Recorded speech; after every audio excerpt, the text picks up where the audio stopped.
সমুদ্রের নিচে প্রাকৃতিক সৌন্দর্য একটি চমৎকার এবং মনোমুগ্ধকর দুনিয়া, যেখানে জলের গভীরে লুকানো আছে অসংখ্য রঙিন প্রাণী ও পরিবেশ। এই জগতে সৌন্দর্য শুধু দেখে খুঁজে পাওয়া যায় না, বরং এটি অনুভব করার ব্যাপার। সমুদ্রের তলে রয়েছে অসংখ্য রিফ, যা প্রবাল দ্বীপের মতো তৈরি করে এক আলাদা দৃশ্যপট। প্রবাল রিফ বাস করে বিভিন্ন প্রজাতির মাছ, রঙিন শামুক এবং অন্য অ্যাকোয়াটিক জীব, যেমন ক্লাউন ফিশ, সার্কার ফিশ, বিভিন্ন ধরনের কাঁকড়া। এই প্রাণীগুলি সমুদ্রের তলে এক অনবদ্য চিত্র তৈরি করে।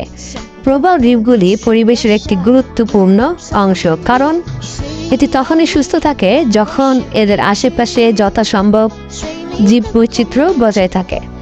সমুদ্রের তলদেশে সৌন্দর্য প্রথম সম্পর্কিত হয় ডাইভিং এবং স্কুবা ড্রাইভিং এর মাধ্যমে। যে কেউ এই অভিজ্ঞতা নিতে চান, তাদের জন্য এটি হলো স্বর্গীয় যাত্রা। প্রাকৃতিক এই সৌন্দর্য ঠিক কিভাবে সংরক্ষণ করা যায় তা আমাদের চিন্তা করতে হবে। জলবায়ু পরিবর্তন এবং মানব সৃষ্ট দখলের কারণে সমুদ্রের জীববৈচিত্র্য এখন হুমকির মুখে। তাই পরিবেশ রক্ষায় আমাদের সচেতনতা বৃদ্ধি অপরিহার্য। সমুদ্রের নিচে এই প্রাকৃতিক সৌন্দর্য উপভোগ করতে হলে আমাদের অবশ্যই এই সুরক্ষা প্রদান করতে হবে।